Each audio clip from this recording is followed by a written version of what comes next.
Peppers Entertainment Television. Turn on the heat.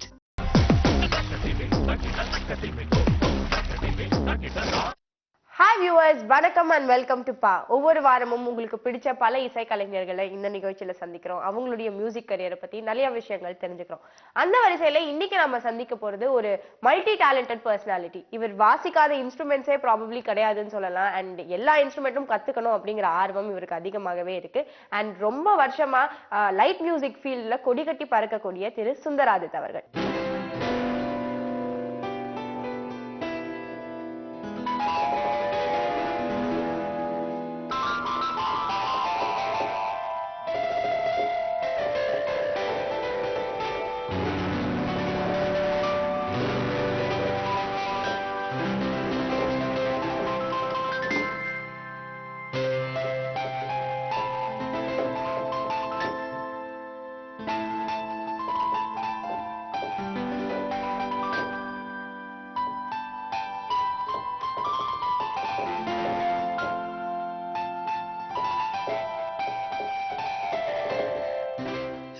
Thank you sir. ரொம்ப ரொம்ப அற்புதமா இந்த நிகழ்ச்சியை துவங்கி வச்சிங்க. உங்களுடைய இசை பயணத்துடைய ஸ்டார்டிங் எப்படி இருந்தது அண்ட் இந்த இசையில உங்களுக்கு ஆர்வம் வர காரணம் என்ன?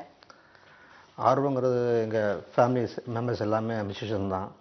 எங்கள் ஃபாதர் நாராயணபிள்ளை, அவர் நேட்டிவ்ஸ் உடுமலைப்பட்டி, அதான் நேட்டிவ் பிளேஸ். அவர் சின்ன வயசுலேருந்து ஹார்மோனியம் பண்ணிட்டு இருந்தவர் தான். எங்கள் மதர் வந்து திருச்சி, அவங்க பேர் பழனியம்மாள். பட் திருச்சி ட்ரான்ஸ்ஃபர் ஆன பிறகு எனக்கு எப்படியாவது மியூசிக்கில் கொண்டு வரணும் அவரோட ஆசை. சின்ன வயசுலேருந்து என்ன மியூசிக்கில் கொண்டு வந்துட்டார். அப்பயே வந்து சின்ன வயசுலேயே வந்து எம்எம் மாரியப்பான்னு திருச்சியில் மிகப்பெரிய பாடலாசிரியர் தெரியும், பாடகர். திருச்சியில் அவனுடைய ரிலேஷன்ஸ் தான் அவர் தான் குருநாதர். அவர்கிட்ட மறுபடியும் சின்ன வயசுலேயே கற்றுக்க ஆரம்பிச்சு சங்கீதம் அவர்கள் கற்றுக்கிட்டு இருந்தோம். அப்பயே மேரேஜ் கச்சேரிலாம் நானும் தங்கச்சி சிஸ்டர் சந்திரா அவங்க பேர், ரெண்டு பேரும் அப்பயே 5th ஸ்டாண்டர்ட் படிக்கும்போது நாங்கள் மேரேஜ் கச்சேரிலாம் அப்பயே 2 பேரும் ஒன்றா பண்ணிட்டு இருந்தோம். அன்னைக்கிளி படம் வரும்போது தான் நாங்கள் சின்ன பசங்க, அப்பயே நானும் தங்கச்சியும் ஒன்றா இந்த மச்சானா பார்த்தீங்க பாட்டெலாம் அவங்க பாடுவாங்க. அப்போ இருந்து எங்களுக்கு ஸ்டார்ட் ஆயிடுச்சு மியூசிக் ஜேர்னிங்க. அது மட்டும் இல்லை, எங்கள் ரிலேஷன் மாமா வந்து பெரிய கிளாரனட் பிளேயர். கிளாரனட் திருச்சியில் வந்து மிகப்பெரிய, அவர் பேர் டிபி முனுசாமி. அவரோட சன் விட்டல். அதுக்கப்புறம் அவரோட சன் கிருஷ்ணமூர்த்தி, செல்வராஜ்னு சொல்லிட்டு அது ஒரு செக்ஷன், அது ஃபுல்லாக இந்த மாதிரி ப்ளூயிங் செக்ஷன், கிளார்னட்டு இந்த மாதிரி பண்ணிட்டு இருந்தாங்க. அப்படியே அந்த கேட்டு வளர்ந்தால் நானும் அப்படியே வந்துட்டேன். மியூசிக்லாம் ஃபுல்லாக எடுத்து போயிட்டு இருக்கு அப்படியே இது வரைக்கும். Lovely sir, nice. ஸோ இங்க இவ்வளோ இன்ஸ்ட்ருமெண்ட்ஸ் இருக்கு, இந்த இன்ஸ்ட்ருமெண்ட்ஸ் பத்திலாம் சொல்லுங்க. அண்ட் இதெல்லாம் வாசிக்க உங்களுக்கு வந்து இன்ட்ரெஸ்ட் பத்தி சொல்லுங்க. இல்லை, சின்ன வயசுல தான் ப்ளோயிங் இன்ஸ்ட்ருமெண்ட் ரொம்ப எனக்கு பிடிக்கும். இந்த சாக்ஸோஃபோன், கிளார்னட்லாம். ஏன்னா எங்கள் மாமாலாம் வாசிக்கிறேன், நானும் வாசிப்பேன் அப்போ விளையாட்டுத்தனமா. ஆனால் எங்கள் ஃபாதருக்கு வந்து அது இன்ட்ரெஸ்ட் கிடையாது. இந்த லைன் மியூசிக்கில் கீபோர்டு இந்த மாதிரி தான் வரணும். ஏன்னா அப்போ வந்து இந்த ப்ளோயிங் இன்ஸ்ட்ருமெண்ட்லாம் வந்து பேண்ட் இன்ஸ்ட்ருமெண்ட்டாக தான் இருந்துச்சு. இப்போ தான் வந்து சோலோ இன்ஸ்ட்ருமெண்ட் ஆகி பெரிய லெவலில் கர்நாடிக்கில் நம்ம கத்திரிகோபால் சார் வந்த பிறகு அது பெரிய லெவலாக போய் மாறிடுச்சு. எங்கள் ஃபாதர் என்னன்னா அதெல்லாம் வேணாம், மியூசிக்லாம் வரணும்னு சொல்லிட்டு அப்பயே கச்சேரி என்னை பாட வச்சு அந்த மாதிரி லைனை கொண்டு வந்தார். இப்போ நான் அதுக்கப்புறம் இப்போ கொஞ்சம் 2-3 இயர்ஸாக திருப்பி அதெல்லாம் எடுத்து இப்போ லைட் மியூசிக்கில் தான் பெரிய டர்னிங் பாயிண்ட் சாக்ஸோஃபோன், கிளார்னட் தான் ரொம்ப லைக் பண்ணுறாங்க அப்படின்னு சொன்னாங்க. அதை எடுத்துட்டு சக்ஸஸ்ஃபுல்லாக ப்ரோக்ராம் போயிட்டு இருக்கு இப்போ. Nice sir. இது ரெண்டுக்கும் இருக்கக்கூடிய டிஃபரன்ஸ் என்ன சொல்லுங்க? அண்ட் தி மேக்கே டிஃபரண்டாக தான் இருக்கு. ஸோ ரெண்டுமே ஃபாரின் இன்ஸ்ட்ருமெண்ட் தான், எந்த மாற்றமும் கிடையாது. இதில் ஆல்டோங்கிறது வந்து ஆல்டோ, டென்னர், சூப்பரான 3 விதமாக இருக்கும். இப்போ நீங்கள் அந்த டூயட் படத்தில் பார்த்துருப்பீங்க, பிரபு சார் வச்சிருப்பார். அது வந்து டென்னர் சாக்ஸ், இதோட பெருசாக இருக்கும். ஆனால் அது வாசிச்சது என்னன்னா சூப்பரான சாக்ஸ் தான் வாசிச்சது இந்த பாட்டு எல்லாமே. ஆனால் ஷோக்கு வந்து பிரபு அவருடைய இதுக்கு கெட்டப்புக்கு அது கொடுத்துருந்தாங்க. இது ஆல்டோ மிடில், உங்களுக்கு தெரியும். ஆல்டோ சூப்பரான ஹை, லோ வந்து டென்னர், 3 வந்து. இதுதான் இதோடைய சிஸ்டி. இது அதாவது இது வந்து ஃபாரின் இன்ஸ்ட்ருமெண்ட் தான். இது நம்ம கலைஞர்கள் வந்து சிறப்பாக நம்ம சொல்லுறோம்னா நம்ம கத்திரிகோபால் சார் மெயின் அவர் சொல்லலாம். அது மட்டும் இல்லாமல் நம்ம டிவிஜி கோபால் சாருடைய son mister G Ramanathan sir, அவரும் இதில் மிக சிறப்பாக கரண்ட் இப்போ அவர்கிட்ட தான் இப்போ கிளாஸ் போயிட்டு இருக்கேன் நான் கொஞ்சம் காலமாக. அது மட்டும் இல்லாமல் நிறைய கலைஞர் இருக்காங்க. மிஸ்டர் குமாரசாமி சார், அவர்லாம் நல்லா ப்ரோக்ராம் பண்ணுறாங்க, இதில் மிகப்பெரிய நல்லா பண்ணிருக்காங்க. ஸோ இது எல்லாத்தையும் நான் இந்தியன் ஸ்டைலுக்கு ஏற்ற மாதிரி அடாப்ட் பண்ணிருக்கேன். ஆமாம், அடாப்ட் பண்ணுறாங்க. நம்ம ப்ளே பண்ணுறது தான் எல்லாமே. நம்ம இந்த கிளார்னட் பற்றி சொல்லுங்கள்.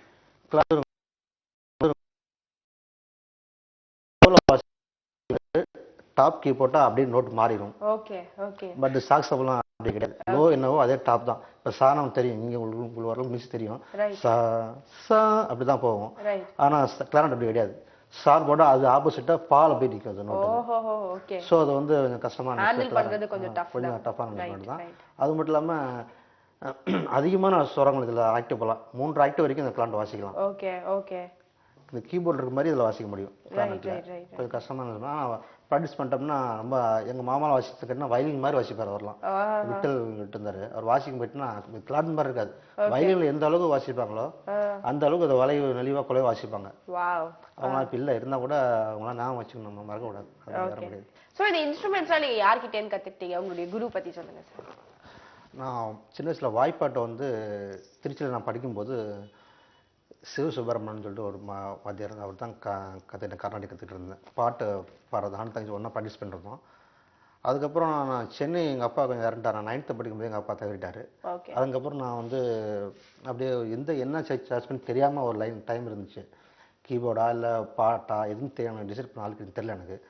அதுக்கப்புறம் நான் வீட்டில் ஹார்மோனியம் இருக்கும் வீட்டில், அதை நான் ப்ராக்டிஸ் பண்ணிட்டு இருந்தேன்.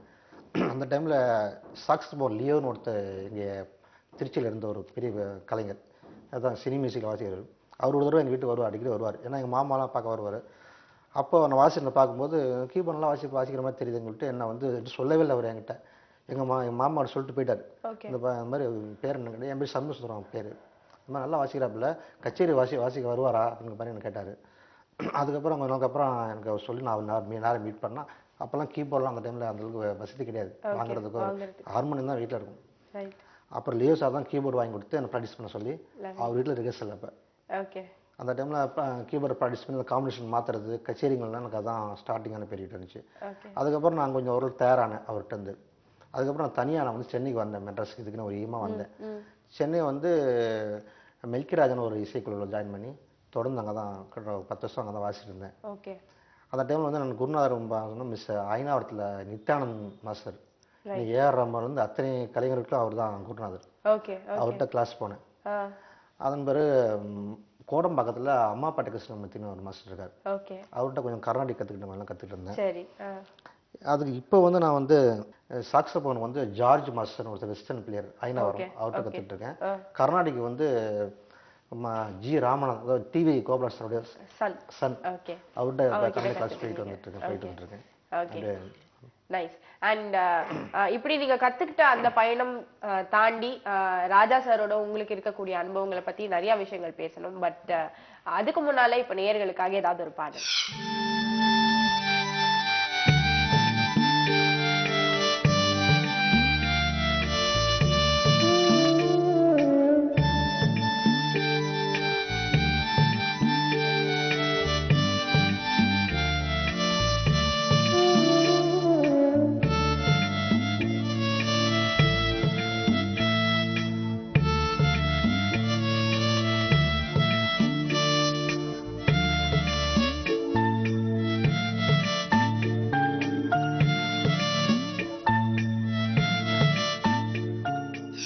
Thank you so much sir. ரொம்ப இனிமையா இருந்தது அண்ட் அற்புதமான ஒரு பாடல், எல்லாரும் ரசிக்கக்கூடிய ஒரு பாடல். அதை இந்த மேடைக்கு கொண்டு வந்ததுல பெரும் மகிழ்ச்சி. அண்ட் சார், ராஜா சாருடைய ஒரு அற்புதமான பாடல் நீங்க வாசி காமிச்சிங்க. அவருடைய கம்போசிங்கை நீங்க எந்த அளவுக்கு ரசிச்சிருக்கீங்க? அவர் உங்களுக்கு எவ்வளவு பிடிக்கும், அதை பத்தி சொல்லுங்க. அது நான் மட்டும் சொல்ல முடியாது. ஒரு எல்லா உலகம் பூராவும் தெரியும். ஏன்னா இசை அப்படின்னா இளையராஜா, அதில் எந்த விதமான மாற்றம் கிடையாது. ஏன்னா நான் பல வெளிநாடு நிகழ்ச்சியில் போயிட்டு ப்ரோக்ராம் பண்ணியிருக்கேன். அதில் பல நிகழ்ச்சிகளில் வந்து ஒரு மறக்க முடியாத சம்பவம்னு கேட்டிங்கன்னா, நான் பஹ்ரைனில் ஒரு ஹோட்டலில் ஒர்க் பண்ணிகிட்டு இருந்தேன். கீபோர்ட் பிளேயராக ஒர்க் பண்ணிட்டு இருந்தேன் ஒரு 10 இயர்ஸ் முன்னால்.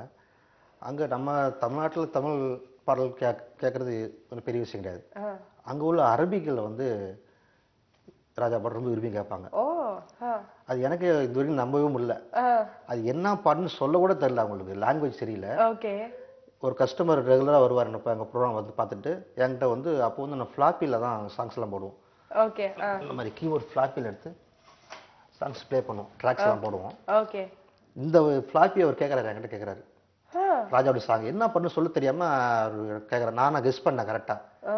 அவர் ஹம் பண்ணுறாரு, ஹம் பண்ணுறாரு, எனக்கு கெஸ் பண்ணேன். ராசாத்தி ஒன்ன பாட்டு அவர் கேட்குறாரு. ராசாத்தி அந்த பாட்டை அவர் டெய்லியும் கேட்டு கேட்டு என்ன லாங்குவேஜ் எனக்கு தெரியாது. ஆனா நம்ம பப்ல பாடுறோம் இல்லையா, அதை கேட்டு கேட்டு இந்த பாட்டை நான் பாடணும், இந்த ஃபிளாப் எனக்கு கொடுன்னு கேட்குறாரு. எனக்கு ஒன்றும் புரியல, அப்படியே செலுத்து போச்சிருங்க. உனக்கு எவ்வளவு கஷ்டம்னா தரேன் நான் உங்களுக்கு. அந்த ஒரு பஹ்ரைன்ல வந்து தினார்னு சொல்லுவாங்க, அந்த ஒரு தினார் வந்து வேல்யூ. உனக்கு எவ்வளவு கஷ்டம் தரம்பா, அந்த பாட்டை எனக்கு எப்படியாவது ஃபிளாப்ல காப்பி கொடு, நான் அந்த பாட்டை கேட்டு ப்ராக்டிஸ் பண்ணணும் ஒன்றும் புரியல எனக்கு. கடைசியில் அந்த பாட்டை அவர் கொடுத்து அந்த பாட்டை அவர் எங்கள் ப்ரோக்ராம் ஒரு பாடினு காமிச்சார் அந்த பாட்டை. அது மியூசிக் தெரியாதவங்களுக்கும் லாங்குவேஜும் தாண்டி ஒரு அதர் லாங்குவேஜ் கண்ட்ரியில் போய் மியூசிக் டச் பண்ணதான் வந்து இளையராஜா யாரும் சான்ஸே கிடையாது. கண்டிப்பா இன்னைக்கு லைட் மியூசிக்கோட சரி, இன்னைக்கு அம்மான்ற அழைக்கல் ஆரம்பிச்சு 100 வருஷம் வரைக்கும் அவருடைய பாடல் தான் இன்னைக்கு நாங்கள் சக்ஸஸாக போயிட்டு இருக்கு. அதுக்காக புது பாடம் வருது போயிட்டு இருக்கு, மற்ற இசைமேலும் வந்துட்டு இருக்காங்க. ஆனால் வந்து ஒரு ஃபுல் பேக்கப்பாக வந்து இசையில் வந்து அவர் சாதிச்சதானே. இப்போ கூட ஒரு 1000 படம் பண்ணிட்டு இருக்காரு. அப்போ கூட ஒரு பேட்டில் கூட ரொம்ப சிம்பிளாக சொல்லிருக்காரு, நான் ஒன்றும் பண்ணவே இல்லை, நான் எப்பயும் போல தான் போயிட்டே இருக்கேன் அப்படின்னு அந்த ஒரு சிம்பிளாக சொல்லிருக்காரு. அது பெரிய ஆச்சரியமான விஷயம். அவரோட நாங்களாம் இருக்கோம் அப்படிங்கிறது எனக்கு ஒரு பெரிய பெருமை. இன்னொன்று இது சொல்லணும், இந்த சாக்ஸோஃபோன் வந்து இளையராஜா அவர்கள் வந்து ஃபாரின் போனது வாங்கின சாக்ஸோஃபோன். அது ஜீவன் சொல்லிட்டு அவர் ரிலேஷன் ஒருத்தர் இருக்காரு, அவருக்கு பிரசன்ட் பண்ற வாங்குறதுக்காக வாங்கிட்டு வந்தது. இது பழைய இன்ஸ்ட்ருமெண்ட் தான் அது, நான் அதை பாலிஷ்லாம் பண்ணி பக்கா வச்சிருக்கேன். அது பலகை மாறி நான் சொல்ல மறந்தது, சாக்ஸோஃபோன் அலெக்ஸ்னு ஒருத்தர் இருக்காரு, அவர் சாக்ஸ் ஃப்ளூட் எல்லாம் வாசிப்பார், அவர் ரொம்ப ஃபேமஸானவர். அவர்கிட்ட நான் வந்து கேட்டபோது எனக்கு அவர் கொடுத்தாரு இந்த சாக்ஸோஃபோன். அவர் தராமனு ரொம்ப ரொம்ப இது பண்ணாரு. அவர் ரொம்ப வருஷமா வச்சிருக்கேன் சுந்தர், இதை உனக்கு தரேன்னு சொல்லிட்டு அவர் ஞாபகம் கொடுத்தாரு. நானும் இது வாசிக்கும் போலாம் அவர் ராஜசாரம் நினச்சிக்குவேன். சரி, அவர் ப்ரோக்ராம் வாசிக்கலாம் கூட நம்ம அது அவரு கூட வாசிக்கும் போது ஃபீல் எனக்கு எப்பயுமே இருக்கும். கண்டிப்பா ரொம்ப நெகிழ வைக்கிற மாதிரியான விஷயம் தான். And definitely it's a big treasure தான் உங்களுக்கு இல்லையா? ஷூர். அண்ட் நீங்க வெளிநாடுகள்ல நடந்த அனுபவங்களை பத்தி சொன்னீங்க. அண்ட் உங்களுடைய இசை கச்சேரிகளை பொறுத்தவரையிலும் நீங்க பேசுறதுலயே தெரியுது ராஜா சாருடைய பிக்கஸ்ட் ஃபேன். அண்ட் அவருடைய சாங்ஸ் பேக்டா இருக்கும் உங்களுடைய கச்சேரிகள்ல. அதுல வந்து எப்பவுமே நீங்க ரொம்ப இந்த சாங் நிச்சயமா இருக்கணும் பாரு, ரசிகர்கள் வந்து இந்த ஒரு சாங்குக்கு வந்து பயங்கரமா வரவேற்பு கொடுக்குறாங்க அப்படின்னு நீங்க ரொம்ப இன்வால்வ் ஆகி வாசிக்கிறது? எல்லா பாடலுமே ராஜா பாட்டு, எந்த பாட்டு தான் அவரு கண்டிப்பா அதுல ஒரு பேட்டர்ன் இருக்கும், ஒரு டஃப்பான ஒரு ஒர்க் இருக்கும். சாதாரண ஆசிரியர் முடியாது ராஜா இருப்பான். அதே மாதிரி கார்டு ஒர்க்லாம் பயங்கரமா இருக்கும் அவர் சாங்ஸ்ல எல்லாம். அதனால வந்து எல்லா பாட்டுமே ஒரு பாட்டுல ஒரு சாக்ஸோஃபோன் அதுக்குன்னு இம்பார்ட்டன் கொடுத்துருப்பாரு. இந்த கண்ணன் வந்து பாட்டுலாம் பார்த்தீங்கன்னா அந்த சாக்ஸ்ல வாசிக்கிற மாதிரியே பாடியிருப்பாங்க. ஒரு இன்ஸ்ட்ருமெண்ட் பேஸ் பண்ணி தான் அவர் பாட்டு இருக்கும். அதே மாதிரி புலாவ் வந்து புலாவ் எடுத்துட்டா இந்த குழுதும் கண்ணனுக்கு அதெல்லாம் ஃப்ளூட் வாசிக்கிற மாதிரி இருக்கும். வயலின் எடுத்துட்டீங்கன்னா அதுக்குன்னு ஒரு பேட்டர்ன் கொடுத்துருப்பாரு. அது மாதிரி எந்த பாட்டுமே சொல்ல முடியாது, ஒரு பாட்டு எல்லா பாட்டுமே ஹிட்டான சாங் தான், எந்த விதமான இது கிடையாது. எந்த ஒரு பாட்டுலையும் கண்டிப்பா ஒரு மெசேஜ் கண்டிப்பா அது தனிப்பட்ட முறையில் இருக்கும், ஒன்றுக்கு ஒன்று கம்பேர் பண்ணவே முடியாது அவர் சாங்ஸ்ல மட்டும். இப்போ விண்ட் இன்ஸ்ட்ருமெண்ட்ஸ் பேசும்போது நிறைய இருக்கு சார். இப்போ நீங்க கிளார்னெட்டுக்கும் சாக்ஸ்க்கும் இருக்கக்கூடிய டிஃபரன்ஸ் சொன்னீங்க. இப்போ நாதஸ்வரம் இருக்கு, அது வந்து ரொம்ப ஆத்தென்டிக்கான ஒரு இன்ஸ்ட்ருமெண்ட்னு சொல்லலாம். அண்ட் நம்மளுடைய நாட்டினுடைய ஒரு பெருமைன்னு கூட சொல்லலாம். ஃப்ளூட் இருக்கு. இந்த மாதிரியான இன்ஸ்ட்ருமெண்ட்ஸ்க்கு இருக்கக்கூடிய டிஃபரன்சஸ் என்னன்னு நினைக்கிறீங்க? இன்ஸ்ட்ருமெண்ட் நான் சொல்கிறேன், அது டஃப்பான இன்ஸ்ட்ருமெண்ட் தான் மேடம். அது ஃபிங்கர்லாம் கொஞ்சம் லென்த்தாக இருக்கணும், அதனால் ஹோல்ஸ்லாம் ரொம்ப இருக்குது. நான் கூட அண்ணாமலை மாவட்டத்தில் மியூசிக் கிளாஸ் போயிட்டு இருந்தேன். அது ஒரு 1 year தான் போனேன், அதுக்குள்ள நல்லா கண்டு பண்ண முடியல. அங்கே நாசரம் வாசிப்பாங்க, மிக ரொம்ப சிறப்பாக இருக்கும். இப்போ நான் அடையாறு மியூசிக் காலேஜில் வயலின் செகண்ட் இயர் பண்ணிட்டு இருக்கேன், ஈவினிங் காலேஜில். எதையும் விட்டு வைக்கிறது இல்லை, முடிஞ்ச அளவுக்கு டைம் கிடைக்கும் போது பண்ணிக்கலாம் அப்படிதான். முடிஞ்ச ஏதாவது முயற்சி தான், சும்மா நம்ம லைட் மியூசிக் பண்ணிட்டு தான் மட்டும் போகாது, ஏதாவது சேஞ்ச் காட்டணும்னா முடிஞ்ச அளவுக்கு நம்ம சாரதுக்குள்ள நம்ம பேர் மக்களுக்கு தெரியணும் அப்படின்னு என்னோட ஆசை. ஏன்னா இது நம்ம முன்னோர்கள்லாம் பண்ணதெல்லாம் நினச்சிங்கன்னா ரொம்ப கஷ்டம். புரந்தரதாசனுக்கு தெரியும், புரந்தரதாசன் தான் வந்து கர்நாடிக்கை முறைப்படுத்தினவர், மாயமலவராக தான் ஃபர்ஸ்ட் பேசிக்னு பண்ணவர். அவர் வந்து 4,74,000 கிருதிகள் அவர் கம்போஸ் பண்ணிருக்காரு ஒரு ஆளை. ஆனா அது மாதிரி இப்போ உள்ள ஒருத்தராக ஒரு கம்போஸ் பண்ண முடியுமா? அந்த மாதிரி ஒரு பண்ணிட்டு தான் சினிமா பாடல பண்றது ஓகே, அவங்க எப்படி அந்த குறைஞ்ச வயசுல அவ்வளவு இது பண்ணாங்கன்னு நான் இதுவரை நம்பவே முடியல. அண்ட் உங்களுடைய இந்த கரியர்ல ஆல் டைம் ஃபேவரட் அப்படின்னு நிச்சயமா ஏதாவது ஒரு பாடல் இருக்கும். இப்போ அந்த பாடல் நம்ம நேயர்களுக்காக.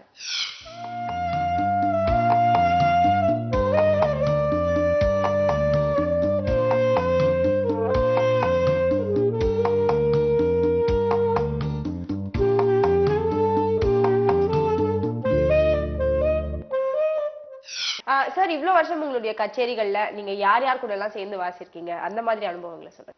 சென்னை வந்த பிறகு நான் வந்து ஜாயின் பண்ண ட்ரிப் வந்து ரிதஸ்வரம் ஷியாம் அவர்கிட்ட தான் நான் வாசிருந்தேன். அவரோட தான் கொஞ்சம் வாசிருந்தேன். அதன் பிறகு மெல்கராஜா இசைக்குழுவோட தொடர்ந்து ஒரு 10 வருஷம் மேலே வாசிச்சிருந்தேன். அவங்க இசைக்குள்ள இருக்கும்போது நிறைய திரைப்பட கலைஞர்கள்லாம் ப்ரோக்ராம் பண்ணியிருக்கோம் நாங்கள். நிறைய பேர் எல்லா சரி மேடம்ல வந்து நிறைய இசைக்கலைஞர்கள் ப்ரோக்ராம் எம்எஸ் ப்ரோக்ராம் பண்ணியிருக்கோம் நாங்கள். அவர் முன்னால் டிஎம்எஸ் பாட வச்சு ப்ரோக்ராம் பண்ணியிருக்கோம். நிறைய சபாக்கள் ப்ரோக்ராம் பண்ணியிருந்தாங்க. அதுக்கப்புறம் நான் வந்து ராஜாவின் காரணம் ஒரு ட்ரூப்பில் ஜாயின் பண்ணேன். அங்கே இருக்கும்போது நிறையா சபாக்கள் ப்ரோக்ராம் நிறையா ப்ரோக்ராம் பண்ணோம். அப்போ வந்து மலேசியா வாசன் ப்ரோக்ராம்ஸு, கண்ணதாசன் ஹிட்ஸ்னு ஒன்று ப்ரோக்ராம் பண்ணோம்.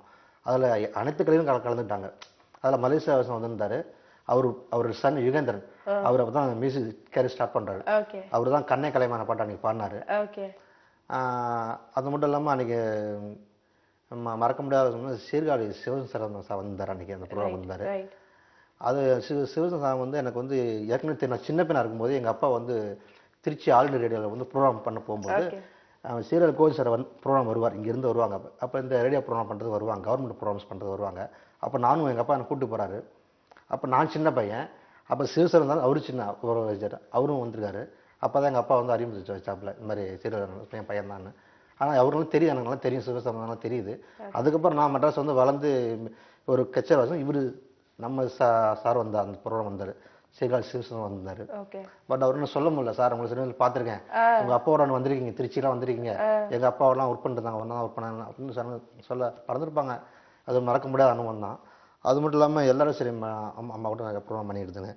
ஜிகேமா வந்து நிறையா ப்ரோக்ராம் பண்ணியிருக்கேன். அவங்க மறைய முன்னால் கூட நிறையா சபாக்கள் ப்ரோக்ராம் நிறையா ப்ரோக்ராம் வாசிச்சிருக்கேன். ஜிகேமாவோட சாங்ஸ் எல்லாமே நான் நோட்ஸ் பக்காவாக வாசிக்கிற அளவுக்கு தொடர்ந்து அவங்க ப்ரோக்ராம் நிறையா வாசிச்சிருந்தேன். அதேமாதிரி மனோஜ் சார் ப்ரோக்ராம் கூட நான் துபாயில் நான் ப்ரோக்ராம் வந்து மனோஜ் சார் வந்தாருன்னா நேரம் நான் பார்க்க வந்துருவார், அங்கே வந்துருவார், நம்ம இடத்து வருவார். வந்து அங்கே ஒரு 2 பாட்டு தான். அது துபாயில் வந்து இளையராஜா ஒரு ப்ரோக்ராம் பண்ணியிருந்தார், மிகப்பெரிய 2008 பார்த்தா ஞாபகம் எனக்கு இல்லை, அவன் 2008 சரியா ஞாபகம் இல்லை. அப்போ இளையராஜா ப்ரோக்ராம் மனோஜ் சார் வந்து அங்கே வந்தார். அப்போ இங்கே வந்துட்டு தான் எல்லாம் கலைஞரும் போவாங்க. அதே மாதிரி ஸ்ரீகாந்த் ஆவாசோட நம்ம ப்ரோக்ராம் வந்திருக்காரு. துபாயில் ஒரு 10 வருஷம் ஒர்க் பண்ணியிருந்தேன். அதனால எல்லா கலைஞரும் அங்கேயும் பார்க்குற வாய்ப்பு எனக்கு கிடைச்சிருக்கு. அது ஒரு பெரிய பாக்கியமாக நினைக்கிறேன். அண்ட் ஸோ இவ்வளோ இயர்ஸ் உங்களுடைய இந்த கரியர்ல வந்து வேரியட் எக்ஸ்பீரியன்சஸ் இருக்கும். அதுல நீங்க ரொம்ப ரசிச்ச ஒரு சிங்கர், இவங்களுக்கு வாசிக்கிறதா எனக்கு ரொம்ப பிடிக்கும் அப்படின்னா அது யாரா இருக்கும்? ஹரிஹரன் சார் ரொம்ப பிடிக்கும் எனக்கு. அவர் கசல்ஸ் ஒரு ஸ்டைல் ரொம்ப எனக்கு பிடிக்கும். அப்புறம் நான் பார்த்துருக்கேன், அவர் ப்ரோக்ராம் பார்த்துருக்கேன். அவர் எனக்கு ரொம்ப ஃபேவரட்டான சிங்கரு. அதுக்கப்புறம் இளையராஜா வாய்ஸ் ரொம்ப பிடிக்கும். ஏன்னா இசை நிகழ்ச்சி எல்லாமே நான் அவருடைய பாடலாம் நான் விரும்பி பாடுவேன். ஒரு பாட்டு எல்லாமே மனப்பாடம் பாடுவேன். அதில் நான் திரு செவந்தி இப்போ ரொம்ப ஃபேவரட்டான சாங்கு. அந்த பாட்டு பாடினாவே அவர் எனக்கு தனி இன்வால்மெண்ட் ஆகி பாடுவேன். அந்த பாட்டு என்ன அறியாமல் அந்த ஹம்மிங்லாம் ரொம்ப அழகாக எடுத்து பாடுவேன். அது ஃபேவரட் சாங் கச்சேரியில். அது பாடினா திருப்தியாக இருக்கணும் கச்சேரியில். அந்த பாட்டு பாடினா ஒரு மன சந்தோஷமாக இருக்கும். அதே மாதிரி ஜனனி பாட்டு கூட சொல்லணும்னா அதுவும் நல்ல ஒரு அருமையான பாடல். அவர் பாடல் எல்லாமே வந்து பாட ஒரு இன்ட்ரெஸ்டாக இருக்கும், மனசு திருப்தியாக இருக்கும். ரைட். ஸோ இளையராஜாவோட ஃபேன், அவர் என்ன பண்ணாலும் உங்களுக்கு பிடிக்கும்னு நினைக்கிறேன். அதுதான் பாட்டம் லைன், நல்லா புரியுது. அண்ட் ஆல்சோ உங்களுடைய பேண்ட் பற்றி சொல்லுங்க, உங்களுடைய குரூப் பற்றி சொல்லுங்க. தனியாக மியூசிக் ட்ரூப் வச்சுருக்கேன், ஸ்ரீ ராகம் மிகின்னு ஒன்று. அது குழந்தை 10 வருஷமாக ரன் பண்ணிருக்கேன். சில சபாக்கள் ப்ரோக்ராம் கூட பண்ணுறேன். சிவாஜி கிட்ஸ்னு ஒரு ப்ரோக்ராம் பண்ணேன். இந்த மிகப்பெரிய கலைஞர்கள்லாம் வச்சு ப்ரோக்ராம் பண்ணேன். அதில் ஒரு ப்ளஸ் பாயிண்ட்னா நம்ம டிஎம்எஸ் வர அந்த ப்ரோக்ராம் வந்திருந்தார். அவர் கூட நான் ப்ரோக்ராம் இன்னொன்று பண்ணியிருந்தேன். ஆனால் அவர் வர முடியாது, எங்கேயும் கோயம்புத்தூர் ஒரு அவுட்டோர் ப்ரோக்ராம் போயிட்டு அப்போ தான் வந்தார். வந்தவர் லிங்கியோட நேராக வந்துட்டார் ப்ரோக்ராமுக்கு காரில். கண்டிப்பாக சுந்தர் நான் வரேன்னு சொல்லிட்டேன், என்னால் வர முடியல, உன்னை பார்க்க வரேன்னு சொல்லிட்டு ப்ரோக்ராம் உள்ளே வந்துட்டார். வந்துட்டு காரில் வந்துட்டு அவர் பார்த்து பேசினேன். அப்போ அவர் பேசும்போது சொன்னார், இசையில் வந்து என்னுடைய ஆதிக்கம் கண்டிப்பாக எல்லா இடத்துலையும் இருக்கும், நான் பாடணும் பாடலாம், அவ்வளோ கஷ்டமான பாடல்களை சுந்தர் சொன்னார். அதுக்கப்புறம் நான் பார்க்க முடியல, அவரும் தவறிட்டார். அது ஒரு பாக்கியமான விஷயம். அது மாதிரிலாம் அந்த நிகழ்ச்சிக்கு வந்து ரகுமான் சிஸ்டர் ரெஹனா வந்திருந்தாங்க. அவங்க வந்து அந்த கலைஞர்கள்லாம் ஷீல்டு கொடுத்தாங்க எல்லாத்துக்கும். அது மிகப்பெரிய ப்ளஸ் பாயிண்ட் எனக்கு. அந்த நிகழ்ச்சி என் குருநாதர் அம்மா பட்ட கிருஷ்ணமூர்த்தி வந்தார். அதேமாதிரி சாக்ஸிபோன் மாஸ்டர் ஜார்ஜ் மாஸ்டர்லாம் வந்தாங்க. அது ரொம்ப சிறப்பான நிகழ்ச்சி அமைஞ்சு போய் மறக்க முடியாத நிகழ்ச்சி. ஏன்னா ஒரு சபா ப்ரோக்ராம் ஒன்று பண்ணுற ரொம்ப கஷ்டம், இப்போ சூழ்நிலை இல்லை. நான் மிகப்பெரிய லெவலில் பண்ண அந்த ப்ரோக்ராம் பண்ணேன், நல்லா சக்ஸஸ்ஃபுல்லாக போச்சு. ரொம்ப டஃப்பான சாங்லாம் பண்ணோம். நான் பாட்டும் நானே பாட்டு அதெல்லாம் பக்காவாக ரிஹர்சல் பண்ணி ரொம்ப நல்லா ரிசல்ட் பண்ணி நல்லா அந்த பாட்டில் நாங்கள் பண்ணோம், அந்த ப்ரோக்ராம் பண்ணோம். அது ரொம்ப ப்ளஸ் ரொம்ப ஹாப்பியான விஷயம். And thank you so much for being here. And இந்த நிகழ்ச்சியில் நிறைவா ஏதாவது ஒரு பாடல் எங்களுக்காக.